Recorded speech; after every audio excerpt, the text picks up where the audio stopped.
Hey guys, guess who's back? It's Hope the Prac, your favorite provider. Okay, coming to you guys today with a little bit more information on an interview with Dr. Fauci again. He's been in the news again, giving out some great tips about some good questions that was addressed to him about how to handle certain situations. So the first question that was posed to him was, what do you do in regards to if you self-quarantine? You've been exposed, or you test positive. Can you, once the 14-day period is over, do you still have to stay in quarantine, or can you just go on to work and just feel like that the virus is over, you cannot transmit it? He said no. He said the 2 to 14-day rule is pretty much solid. He said with the median of about 5 to 5.2 days is the incubation period. He said you have to be tested again 2 times within a 24-hour period to make sure that the virus has left the body. He says so you can still feel better, not have any more symptoms, be feeling great, and still can pass the virus on. So guys, make sure you hear me well. Just because you have, self-quarantine 14 days, if you do not go and get the test done to see if you still have the virus in your body, you can be endangering someone else's life. So please know that and share that with other people. Also, the other question that was addressed to him was, what do people need to do to stock up in their community for this? And he addressed several things. He said, water, bottled water was the main thing that he said go and get. Bottled water, canned goods. He said make sure you have an adequate supply of bottled water and canned goods. Also, he talked about if you can, get your medicine to help you be able to have a supply stocked up for a good period of time, at least about a month or so. He said, but he is aware that the insurance company may not approve for you to get your medicine so quickly. Most insurance company, every 30 days is all that they're gonna actually pay for. So, but what good point that they did make is a lot of times you can pay for the medicine out of pocket. So if your medicine doesn't cost a lot, that may be something that you might want to consider doing, is paying for your medicine out of pocket so that you can have a stock of extra medication in the event that your community becomes on lock because of the coronavirus. So that was something else that he addressed.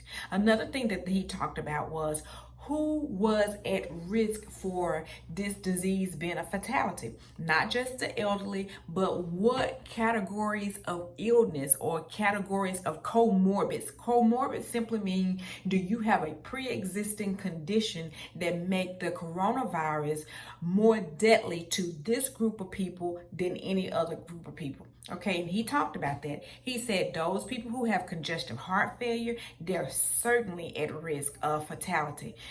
People who have pulmonary disease, obstructive lung disease, COPD, varying kinds of asthma. You have mild, intermittent, moderate to persistent asthma. So those people who have just mild asthma, they won't be as susceptible to fatalities as those people who have moderate or persistent. He said, but now, truly, if you know how upper respiratories typically manifest or exacerbate your asthma or any of those type of problems, he said you definitely want to be mindful of that. Another question that was also posed during this interview was,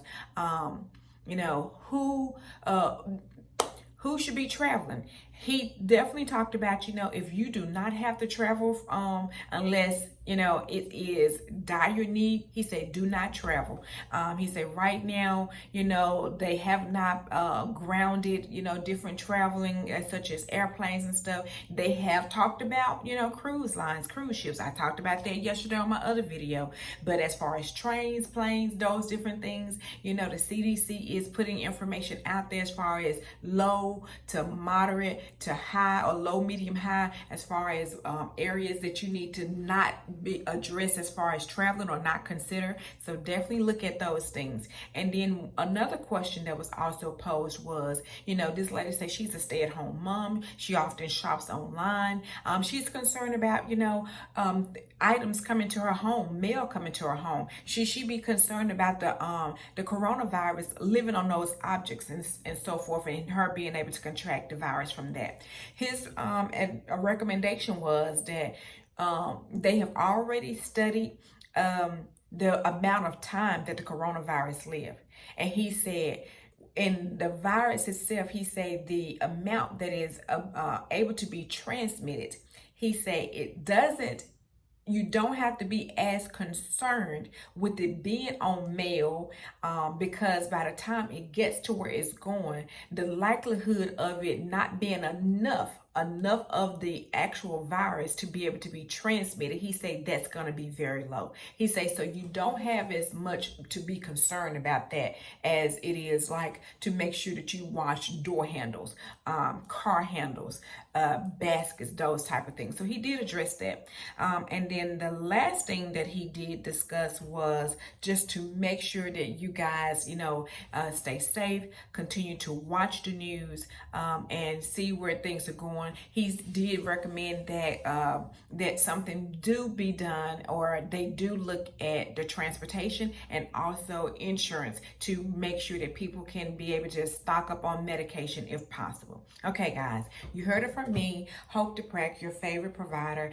Guys, like I said, I'm going to be coming to you every day, maybe sometimes twice a day, trying to keep you abreast of what's going on, giving you the best health care tips to keep you healthy, to keep your family healthy, to keep your community healthy.